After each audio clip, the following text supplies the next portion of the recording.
Bonsoir, merci d'assister à ce live Studyrama TV consacré ce soir au MBA La Rochelle. Je reçois ce soir Pascal Capellari. Bonsoir. Bonsoir. Vous êtes directeur de ce MBA. Oui. Et Alan Lefebvre, vous êtes étudiant Bonsoir. en première année de ce MBA. C'est ça. Alors le MBA La Rochelle, un programme récent pour le groupe Subdeco La Rochelle?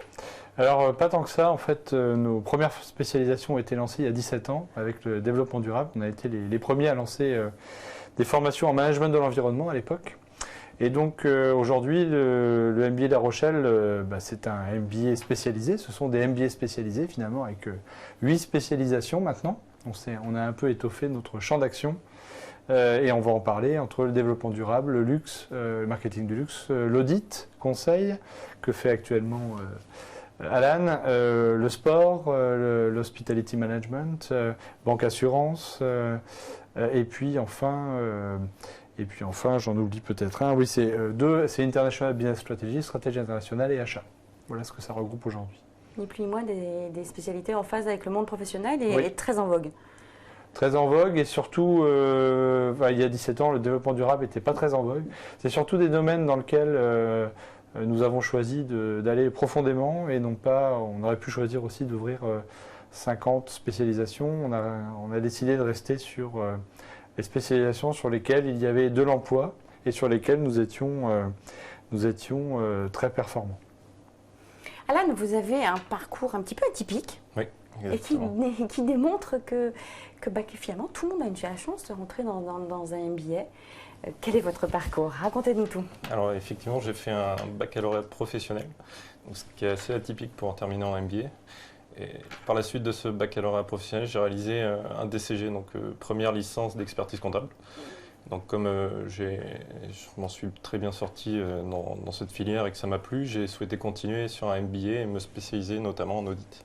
J'ai choisi le MBA de Subdeco La Rochelle parce que ça, à mes yeux, ça m'apportait ce que n'apportait pas la suite logique du DCG, c'est-à-dire le DSCG, c'est-à-dire toute la partie relationnelle, savoir-être et tout ce qui peut nous permettre d'être des managers et être amenés à diriger des entreprises plutôt que rester sur le côté technique du DSCG et de l'expertise comptable. Voire académique, vous cherchez plus le professionnalisme. Oui, c'est ça, exactement. D'accord.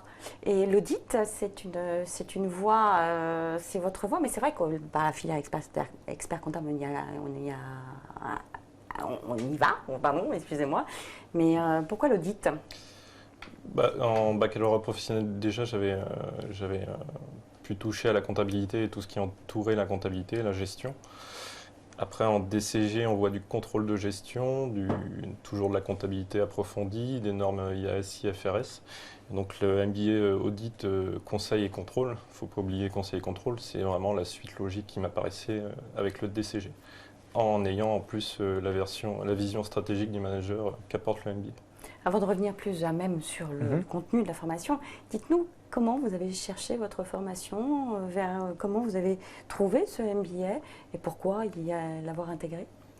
Je me suis renseigné sur, comme je voulais continuer en DSCG version école de commerce, donc comme je vous l'ai dit, qui apportait la vision stratégique du manager, je me suis renseigné sur les écoles qui préparaient des MBA ou des formations semblables en lien avec le DSCG, l'expertise comptable. Et donc comme j'étais sur Bordeaux à l'époque, j'avais regardé certains programmes, par exemple Kedge, et il n'avait pas de formation qui correspondait à mes attentes, donc j'ai découvert celle de Subdeco La Rochelle et c'est celle qui me correspondait le plus, à mes attentes professionnelles en tout cas. Et le fait de rester un petit peu dans votre région, ça a été aussi un choix, ça a permis de... Alors oui, effectivement, ça a joué un petit peu dans mon choix, même si je ne m'arrêtais pas seulement à la zone géographique, c'est sûr, ça a joué dans mon choix. Ce MBA repose, alors c'est vrai qu'il y a une question qui se pose souvent, est-ce qu'il y a une différence entre un MBA généraliste, un MBA spécialisé? Vous avez utilisé cette appellation qui est de plus en plus usuelle. Oui, il y a une question d'ailleurs des internautes là-dessus. Master spécialisé, master, MBA, comment s'y retrouver là-dedans? C'est très simple, les écoles de commerce ont développé des programmes Bac+5, différents du programme Grande École. On expliquera d'ailleurs peut-être après la différence avec un programme grande école. Une Et question qui la est grosse posée différence, par c'est que c'est spécialisé. Et nous avons choisi, nous, à La Rochelle, de l'appeler MBA parce que nous développons un double diplôme, un partenariat avec le centre de perfectionnement de l'École des sciences de gestion de l'Université du Québec à Montréal, donc en l'ESG-UQAM, qui apporte des professeurs qui viennent du Québec et de l'UQAM dans cette formation, notamment en première année. Et ce sont des professeurs qui enseignent en executive MBA, donc en MBA pour les cadres. Donc c'est pour ça que nous avons décidé de l'appeler MBA, parce que nous disposons d'expertise de ces professeurs en première année, avec un tronc commun. Donc pour tous les étudiants qui vont suivre soit le marketing du luxe ou l'audit conseil ou banque assurance ou hospitality and event management, ils vont suivre en première année les cours des professeurs de l'UQAM, donc les cours stratégiques, parce que nous formons avant tout des managers de business unit, donc des gens qui vont gérer soit une entreprise, soit une business unit, donc des entrepreneurs mais aussi des intrapreneurs. Moi, la première chose que j'ai faite quand j'ai commencé à travailler, j'ai géré un budget, j'ai géré des hommes, etc. Donc, avant tout, on va former des spécialistes, donc des futurs chargés de clientèle professionnels dans les banques, futurs des gestionnaires de patrimoine, des futurs managers d'hôtel. Mais avant tout, ce sont des gens qui vont piloter donc un chiffre d'affaires, une marge, des hommes. Donc, ils ont besoin de ces compétences stratégiques qu'on acquiert en M1, M2 et donc en MBA.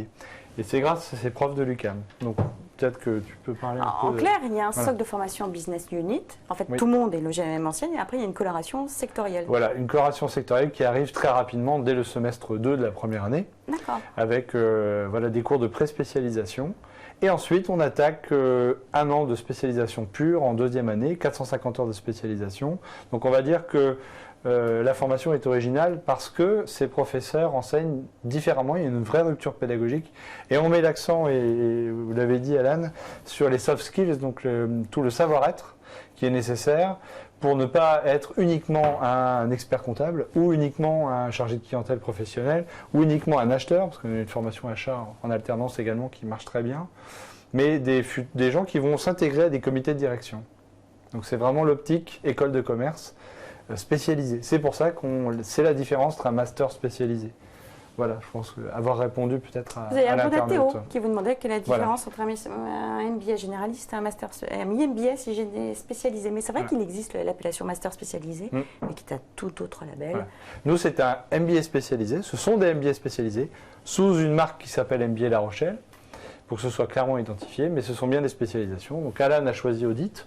Mais avec ses camarades, en ce moment, il y a des gens avec lui qui choisissent développement durable, qui vont choisir marketing du luxe. Et ça, c'est la richesse aussi de ce MBA. C'est le mix des formations. Bon, Alan vient d'un bac pro. On a aussi des gens qui viennent d'université. On a quelqu'un qui vient de géographie. On a quelqu'un qui a fait biologie, qui a fait les beaux-arts et qui rejoignent tous ces étudiants en première année. Et on a 25% d'étudiants internationaux. C'était une question de Timothée sur les profils que vous preniez en première année. Donc, en l'occurrence, vous y avez répondu. Oui, alors pas tout à fait, parce qu'on pourrait dire effectivement, on peut répondre, les profils, c'est majoritairement à Bac plus 3. Donc, les étudiants qui vont à Bac plus 3 auront le MBA, puisqu'ils auront les cours de l'Université du Québec à Montréal. Donc, le double diplôme MBA Subdeco La Rochelle, plus le diplôme de la spécialisation, puisque l'originalité du programme MBA, c'est qu'on a pour chaque spécialisation un double diplôme avec un partenaire universitaire. Donc nous avons pour les spécialisations International Business Strategy, achat, on a un double diplôme avec l'IAE de Poitiers. Donc vous allez avoir également non seulement le MBA, mais le diplôme national de master, donc le DNM de l'IAE de Poitiers. Vous aurez en banque assurance un RNCP niveau 1, donc vous savez ce que c'est que le RNCP. Pour ceux qui ne connaissent pas les étudiants, c'est très reconnu par les entreprises. C'est un diplôme d'État du ministère de l'Emploi. Le niveau 1, c'est le niveau Bac plus 5. C'est un peu les diplômes du CNAM également. On a aussi donc un double diplôme diplôme national de master en développement durable. Avec l'université avec l'IAE de Poitiers également. Toujours. Et en marketing du luxe également, vous sortirez avec le MBA plus le diplôme national de master en marketing. Donc c'est là le positionnement original de Subdeco La Rochelle, l'ADN. C'est un MBA en rupture pédagogique avec ce qu'on a pu faire avant, parce qu'on a des cours avec des Québécois qui sortent un peu de l'ordinaire et qui enseignent à des cadres. Donc on est sur des cours en mode séminaire, Donc on a 15 jours de cours, ensuite 15 jours de cours, ensuite 15 jours de cours. Donc on est vraiment en positionnement en cas réel. Hein, on travaille sur des cas réels avec le cours se termine à midi et on a des choses à rendre pour le lendemain à 8 heures. Et puis le double diplôme national de master avec nos universités partenaires. Donc c'est ce positionnement assez original avec d'un côté un MBA très opérationnel et la possibilité d'avoir le double diplôme master de l'université partenaire. Et une fibre internationale, parce que l'apport des enseignants venant de Québec, l'apport académique de l'université, enfin, vous avez et le savoir-faire, professionnalisme de Subdoco La Rochelle, enfin, c'est une triple compétence. Oui, c'est ça, vous avez bien résumé, c'est une triple expertise, en effet. Et avec, en plus, la richesse, on a de la chance, on a 25% d'étudiants internationaux dans le programme. Donc peut-être que Alan peut en parler un peu. Mais... Oui, ça apporte une vraie richesse au programme, parce que comme on a des travaux à réaliser en équipe, on doit intégrer des personnes de tous horizons. Et c'est vraiment intéressant de travailler avec des personnes, par exemple, qui viennent du Cameroun, de Chine, du Vietnam, du Mexique. Il y a vraiment une grande diversité dans les profils des étudiants, et ça nous permet de travailler avec des gens et nous préparer à travailler avec des gens qui ont des cultures différentes, des visions différentes sur les travaux à réaliser. On doit vraiment faire preuve d'un bon sens de management, puisqu'on doit travailler en équipe avec des gens qui ont vraiment des profils très différents. Vous avez un exemple concret de partage de cultures managériales différentes? Ah oui, il y a une chose qui m'a vraiment marqué, moi, c'est sur certaines personnes qui ont une approche différente sur être à l'heure. Parce que nous, en France, on a 5 minutes, ça. Il y a d'autres pays qui ont 3/4 d'heure, par exemple. Ils sont toujours pas en retard.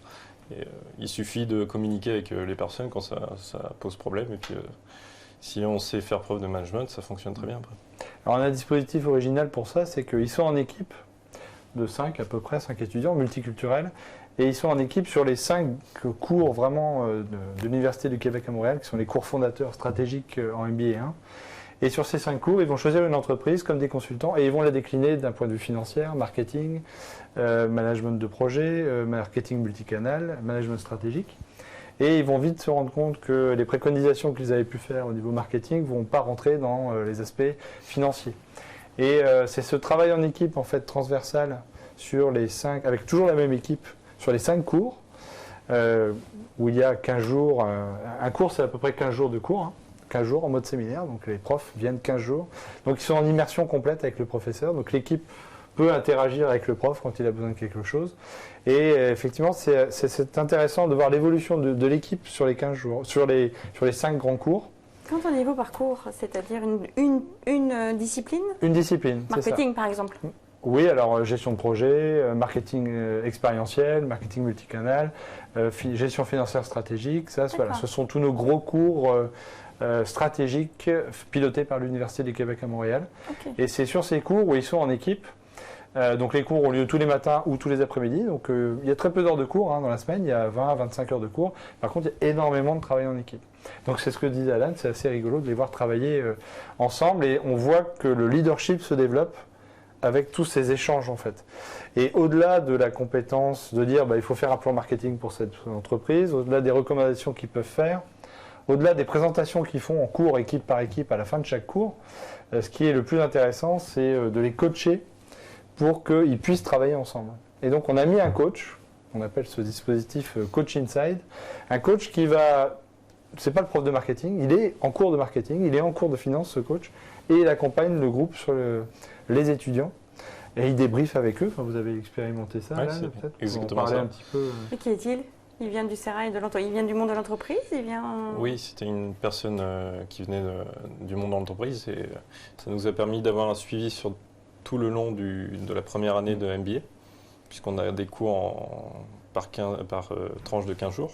Ça nous permettait de nous améliorer en continu sur, par exemple, les présentations orales qu'on avait à faire de nos travaux, sur vraiment la cohésion du groupe au sein de notre équipe. Et ça nous permet vraiment d'avoir un suivi tout au long des cours de MBA. Je vais vous raconter une anecdote. On avait une étudiante qui n'arrivait pas à manager son équipe.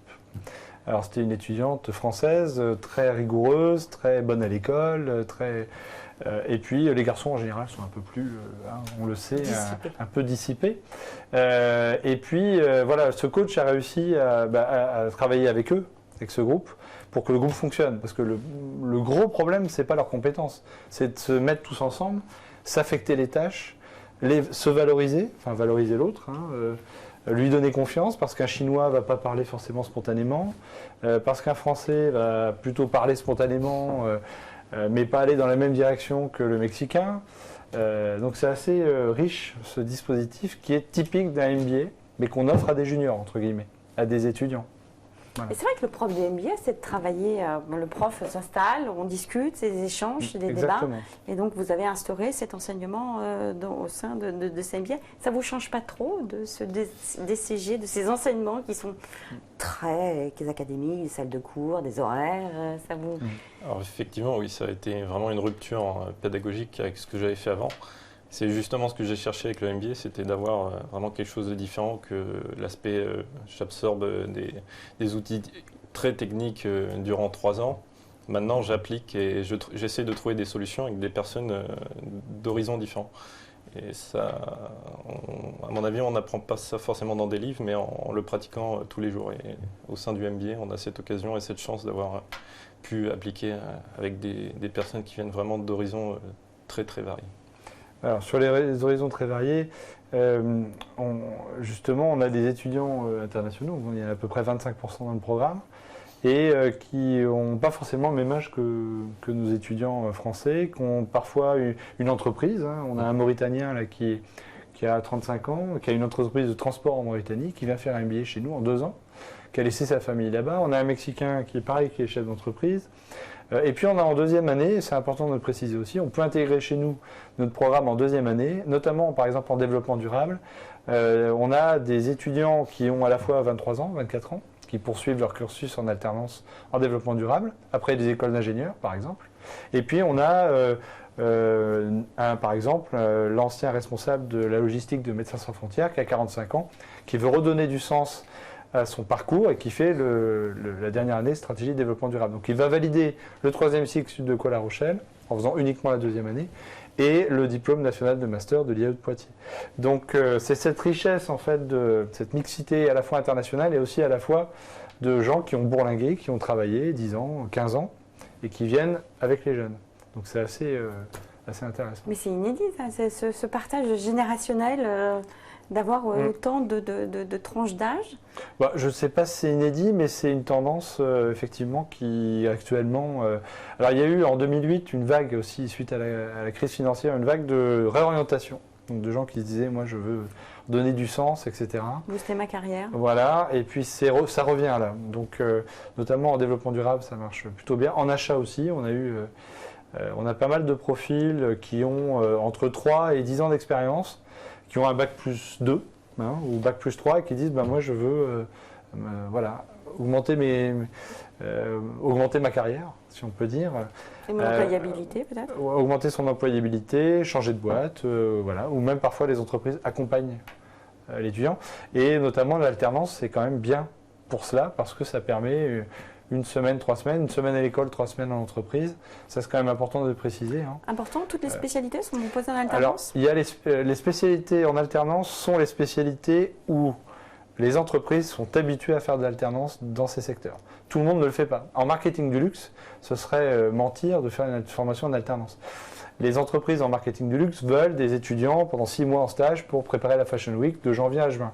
Ça tombe bien, toutes nos formations qui ne sont pas en alternance proposent des stages de janvier à juin en 2e année parce que c'est là où il y a le moins d'étudiants en stage, donc ça veut dire que nos étudiants ont plus de chances de trouver un stage. Et puis donc en marketing du luxe, ils cherchent vraiment ce type de profil. Par contre, dans la banque assurance, aujourd'hui c'est un secteur qui recrute. C'est un secteur où il y a énormément de départs en retraite. C'est 1,5 à 1,6% de croissance, de recrutement supplémentaire chaque année. Et là, c'est en alternance. Ça, et là, on forme des... Très investi dans l'alternance. Ah oui, la banque assurance, moi, j'ai aucun problème pour placer mes étudiants en tant que chargé de clientèle professionnelle, futur. Donc, ils font le stage en première année, parce que là, vous allez faire bientôt votre stage de mai à septembre. Et puis ensuite, ils enchaînent sur un contrat de professionnalisation. C'est important, un contrat pro, vous ne payez pas votre formation.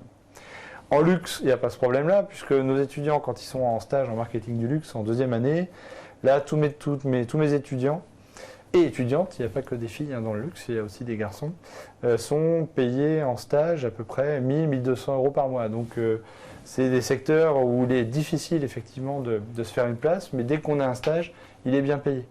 Donc voilà, en développement durable, c'est en alternance, parce que ça marche très très bien. Les achats, c'est en alternance. Il y a du travail en France, à côté de La Rochelle, même régionalement. La banque assurance, c'est pareil, c'est major. Alors c'est dans toute la France, mais c'est régional aussi. Et puis développement durable, c'est toute la France. Mais c'est en alternance. Les autres formations sont en format classique, même si une des originalités du programme MBA, c'est que pour les formations qui ne sont pas en alternance 1 semaine, 3 semaines, on peut considérer aussi que ça peut être de l'alternance, puisqu'ils viennent à 2e année en luxe, par exemple. Ils ont des cours de octobre à décembre.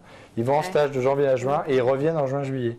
Ce qui est intéressant parce que pour une entreprise, comme ils reviennent à l'école, nos étudiants, on peut considérer ça comme de l'alternance. Donc dans la spécialisation que va faire Alan, audit, conseil et contrôle de gestion, par exemple, j'ai 10 à 15% de mes étudiants qui sont en alternance, en contrat pro, contrat de professionnalisation, alors que ce n'est pas du tout classique dans ce type de métier. Ça répond à un calendrier particulier, l'audit. Oui. Effectivement, c'est une grosse période où la charge de travail est très importante, c'est de janvier à juin. Les bilans. Ouais, c'est ça. Donc ça tombe bien, le stage est le bilan. Le stage est positionné sur cette période. Voilà. Ah, il y a beaucoup de questions qui sont posées sur les admissions.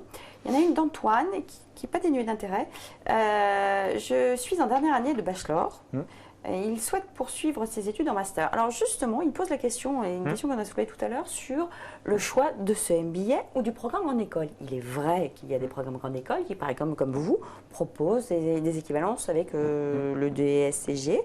Et justement, la question, pourquoi choisir un programme grande école que vous proposez à Sup de La Rochelle ou ce MBA? Alors, je vais répondre, puis vous compléterez, Alan, si vous voulez. Donc, Antoine, c'est très simple. Les écoles de commerce en France ont plusieurs formations.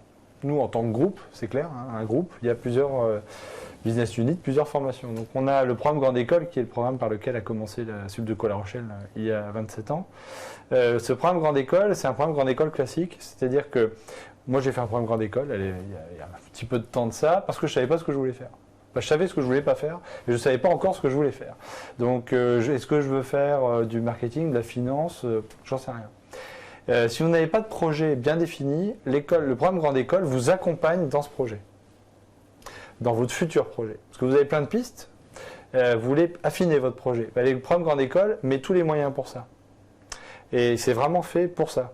Donc, pour les indécis. Et vous allez choisir en 2e et surtout en 3e année, une spécialisation. Chaque programme Grande École de France propose des spécialisations.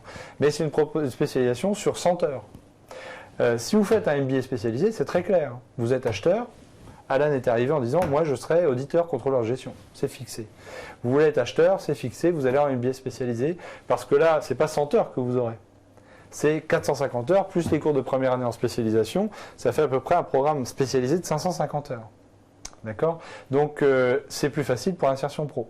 On a des meilleurs taux d'insertion professionnelle que les diplômés de programme Grande École. Alors, 2-3 points, mais ça fait quand même beaucoup en termes de temps. On gagne du temps parce que vous êtes acheteur. Ça tombe bien, l'entreprise, je vais prendre une entreprise partenaire, et Brioche Pasquier, on connaît tous bien ça, c'est à côté de chez nous. Ils recrutent nos étudiants en alternance. C'est très clair, ils cherchent un acheteur, vous venez avec votre CV, vous êtes acheteur. Parce que vous avez fait le MBA achat. A fortiori, quand il est suivi en alternance. Voilà, alors en alternance, après, ça découle encore plus sur l'emploi.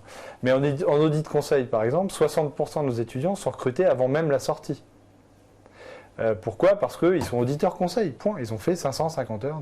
Donc, ce n'est pas la même chose qu'un programme Grande École, où à la sortie d'un programme Grande École, vous avez fait une spécialisation marketing, puis finalement, le hasard de la vie vous met devant une annonce en contrôle de gestion dans la boîte de vos rêves, vous y allez.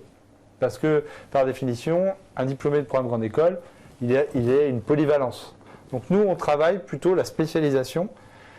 Donc on va dire que le programme MBA peut se résumer à cela. C'est une spécialisation technique pour un job, pour une insertion professionnelle rapide, et des soft skills développés par le MBA, avec les profs de l'UQAM.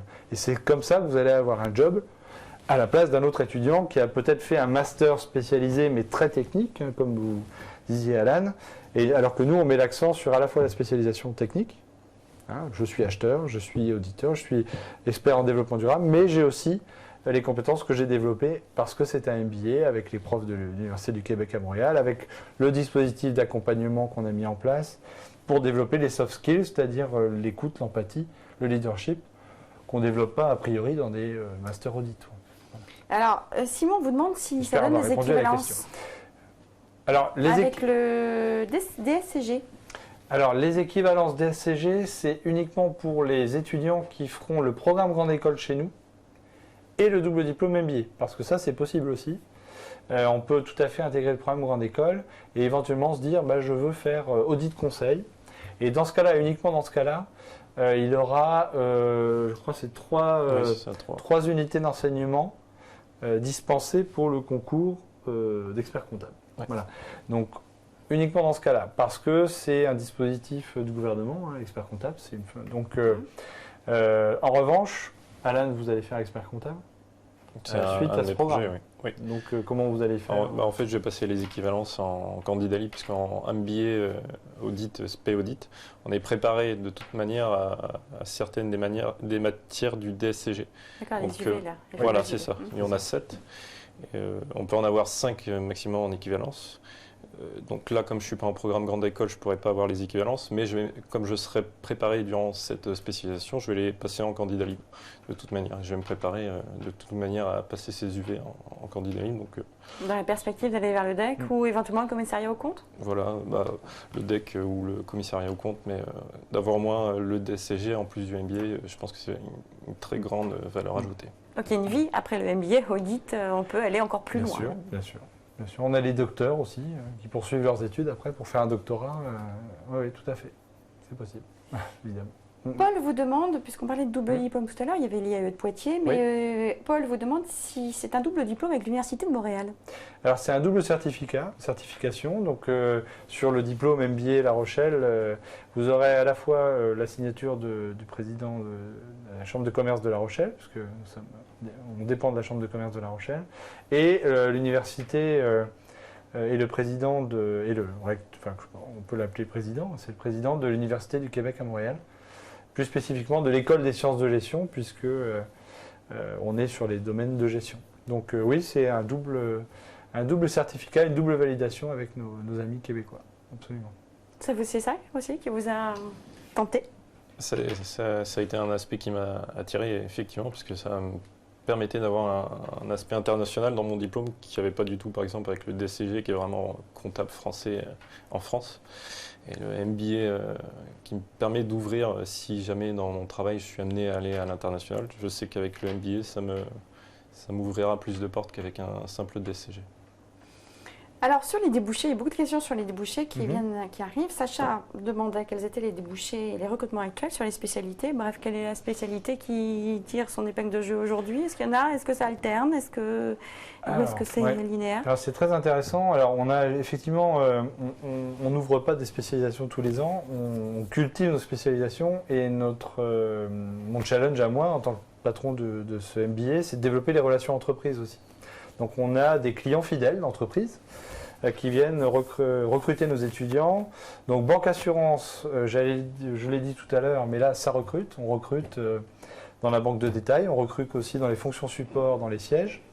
On recrute aussi dans les sièges délocalisés en province, comme le Crédit Agricole par exemple, comme la Société Générale, comme le Crédit Mutuel. Enfin toutes les mutuelles aussi recrutent des chargés de clientèle professionnels. Donc là oui, beaucoup de débouchés. Il suffit de lire les journaux un petit peu partout sur ces métiers de la banque et de la finance qui sont en train de se réinventer. Ça, c'est un message aussi aux jeunes étudiants. Les fintechs se développent, c'est-à-dire que ce sont des startups, des entreprises qui viennent concurrencer les banques auprès des particuliers, sur les applis pour les cartes bancaires, sur les prêts, etc. Donc les fintechs, ce qu'on appelle des startups dans la finance, sont aussi un domaine ce sont aussi des entreprises qui vont recruter nos étudiants. Donc regardez sur Google, FinTech, FINTECH.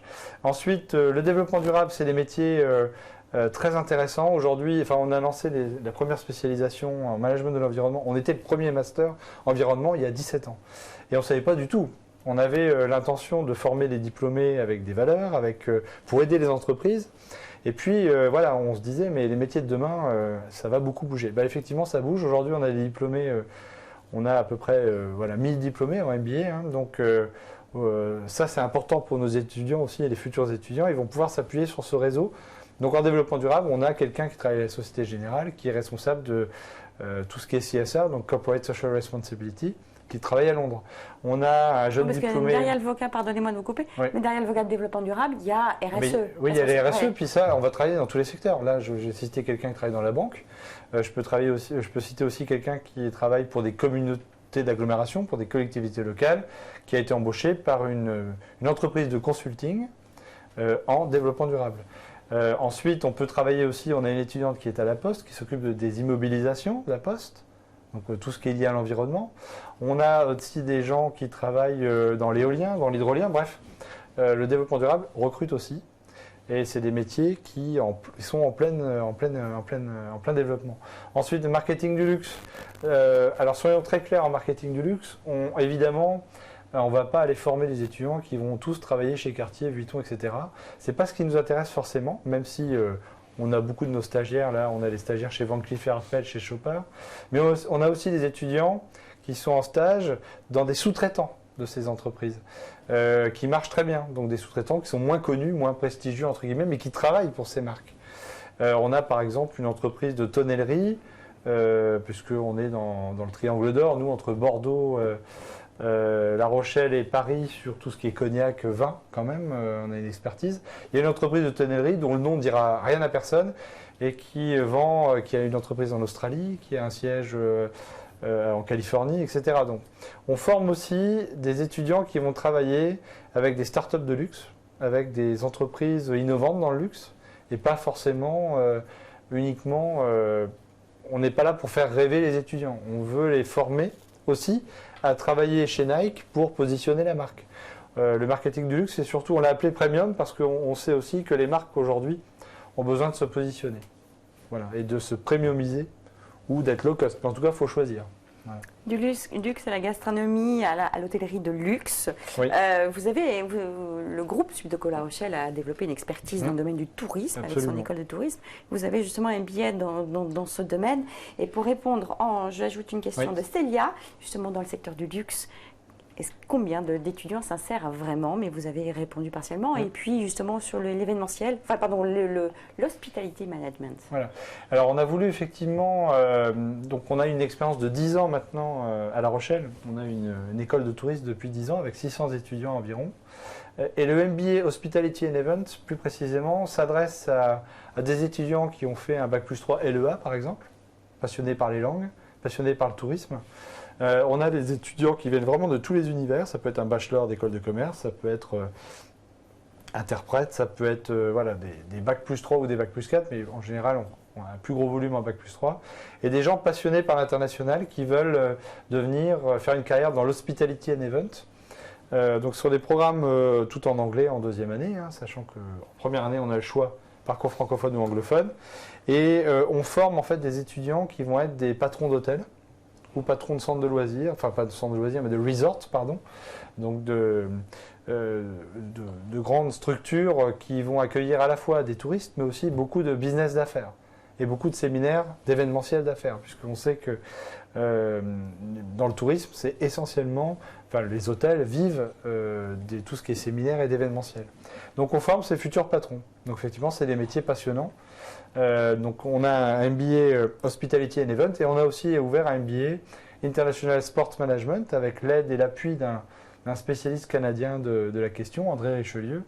Donc le sport management, on va former des marketeurs dans le sport, donc des gens qui vont travailler pour des marques pour développer leur gamme de produits, donc au niveau marketing, dans le sport, ou alors des gens qui vont travailler dans l'événementiel sportif, dans la communication dans le sport, pour des fédérations, pour des stades. Donc on a des étudiants actuellement, des anciens, qui travaillent chez Millet. Donc là, on est dans la gamme de produits, plutôt dans le marketing, ou au Girondins de Bordeaux, ou à Atlantic Stade Rochelet en rugby, ou on a une étudiante qui travaille aussi à mettre en place l'Euro 2016 pour un voyagiste. Donc vous voyez, on mêle aussi le tourisme et les événements sportifs.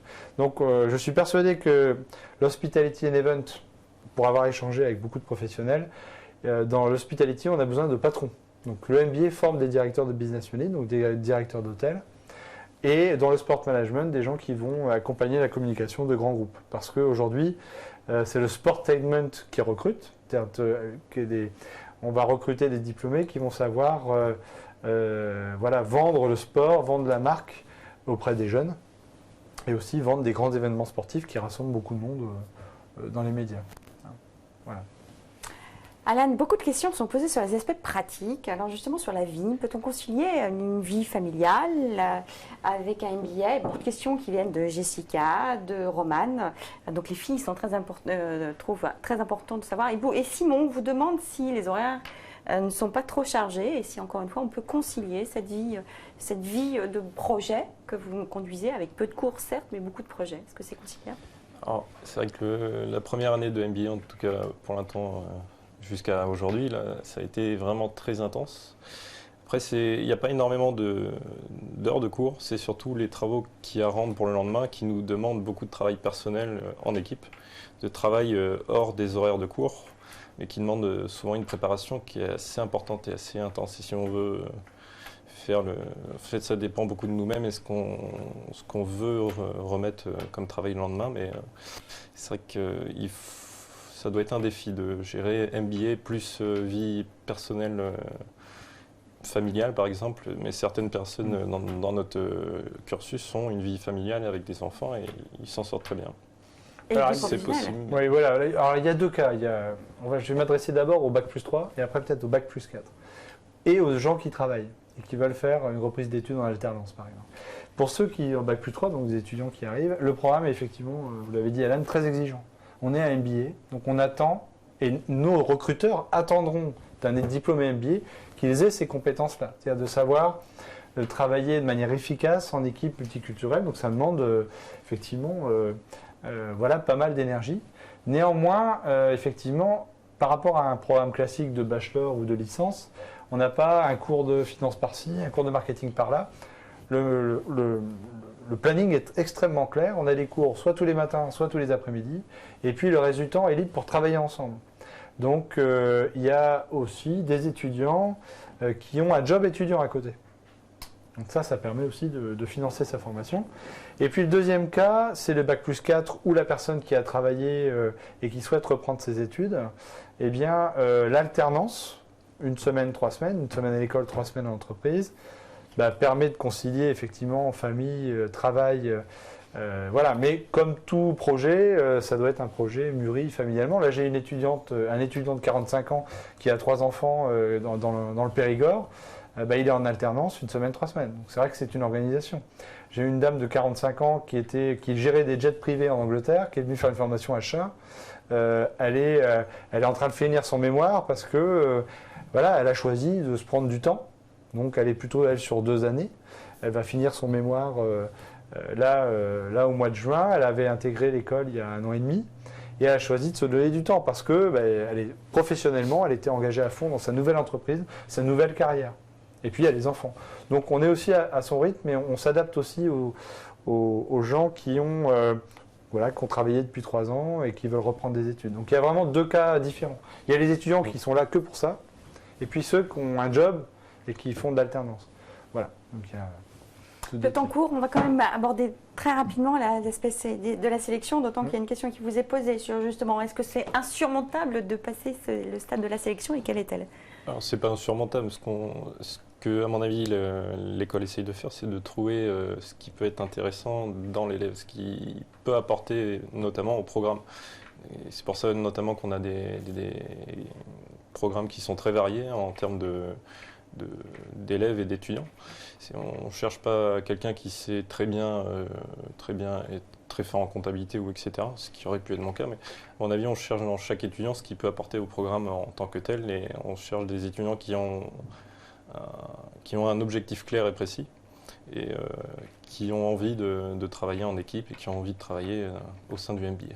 Donc un projet professionnel. C'est ça. Si je peux conseiller aux étudiants qui vont passer le concours à bac+3, dans lequel ce concours, il y a 3 épreuves, voire 4 si on ne vient pas d'un cursus de gestion. Première épreuve, alors c'est sur une journée, vous venez à La Rochelle, donc je vous conseille de venir à La Rochelle parce que, d'une manière générale, je vous conseille d'aller voir l'école dans laquelle vous avez le projet pour voir si l'ambiance vous plaît, parce qu'on a vu, on a des statistiques, 50% des étudiants changent d'avis quand ils ont vu une école. 50%. donc il faut aller la voir. Voir si ça vous plaît ou pas, ça c'est la première chose. Donc vous venez à La Rochelle, vous êtes accueilli, il y a un brief du directeur de programme, moi en l'occurrence, et ensuite il y a toute une journée passée à découvrir l'école et à passer les concours. Donc 3 épreuves, une analyse de cas, donc on vous demande votre avis sur un cas. Pendant 1 heure. Là, c'était pour vous, Alain, vous m'avez dit, c'était la FNAC, oui, sur la FNAC, sur sa restructuration face à Internet, l'arrivée d'Internet et les nouvelles possibilités et opportunités pour la FNAC. Vous étiez baigné dedans dès le début. Ouais. Hein. Oui, mais on demande ce qu'en pense l'étudiant. Ouais. Il n'y a pas de bonne ou mauvaise réponse, il n'y a surtout pas d'anal, on veut que vous veniez comme vous êtes, comme dirait. Voilà. Et vous répondez à la question, et ce qui nous intéresse, c'est votre réponse personnelle.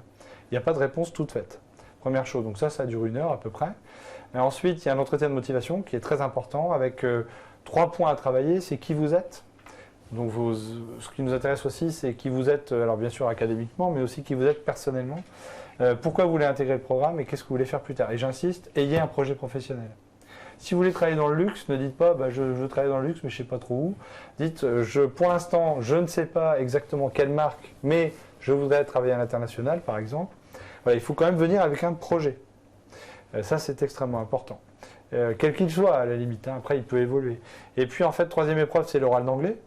Ça, c'est indispensable dans un MBA d'avoir effectivement une certaine aisance à l'anglais. On ne demande pas d'avoir 20 sur 20, mais on demande de pouvoir s'exprimer. On a le choix, d'ailleurs, dans le MBA première année, soit le parcours tout en anglais, soit tout en français. Donc, pour ceux qui veulent choisir la spécialisation achat, par exemple, qui se fait en 2e année tout en anglais, comme International Business Strategy ou Luxe, on a 1 an pour se roder. On n'est pas obligé tout de suite de partir sur une formation en anglais. La première année peut être soit en français, soit en anglais. Et puis la 4e épreuve, c'est uniquement pour les étudiants qui n'ont pas fait de cursus en gestion. Et on en a beaucoup. Je parlais tout à l'heure de mon étudiant en géographie, je parlais également d'un étudiant qui avait fait les beaux-arts, une étudiante. Donc là, ils n'ont pas de cursus de gestion, donc on a mis en place un test d'aptitude à la gestion d'1 demi-heure. Pour évaluer rapidement si l'étudiant va... Et on est bien d'accord que tous les étudiants sortent dans ce tronc commun en première année, en tout cas une bonne partie de l'année, ce qui permet de mettre tout le monde à niveau pour avoir les compétences qu'on attend d'un niveau Master 1 stratégique. Voilà. C'est très riche d'informations Oui. et plein d'anecdotes. Tout à fait. Merci. Alors, vous avez eu plein de questions aussi. Alors, sur l'extension éventuellement du groupe Subdeco La Rochelle, rassurez beaucoup. Il y en a plein qui vous demandent, Marc, plein vous demandent l'extension du groupe Subdeco La Rochelle. À l'extension, c'est... On vous demande si le groupe va élargir ses locaux. Quel temps de pousser les locaux? C'est une très bonne question. Le groupe, je l'ai dit, a été créé en 88. On a 3200 étudiants, dont 600 étudiants internationaux, donc on est très content. Mais on a une stratégie très claire, en fait, pour les années à venir, un CAP 2020, qui est donc une stratégie assez simple. C'est d'abord s'implanter sur le territoire. Donc on a effectivement des cursus à Angoulême, on a un cursus à Niort, on travaille avec une école à Poitiers. Et puis les ailes, c'est les alliances internationales, c'est l'Université du Québec à Montréal, etc. Donc cette stratégie et ce développement passe effectivement par des investissements et notamment dans des locaux. Donc effectivement, à la rentrée 2016, on va effectivement un peu étendre nos locaux. Voilà, mais j'en dirai pas plus pour l'instant, c'est une surprise. Voilà. Alors le scoop pour bientôt. Alan, merci beaucoup d'avoir apporté votre témoignage. Bravo pour votre parcours. Pascal Capellari, merci d'avoir donné autant de précieux conseils et surtout développer plein d'exemples. Merci à vous d'avoir suivi ce live. Pardon à tous ceux à qui nous n'avons pas pu répondre aux questions parce qu'elles sont très nombreuses. Mais en tout cas, à très vite sur un autre live Studyrama TV.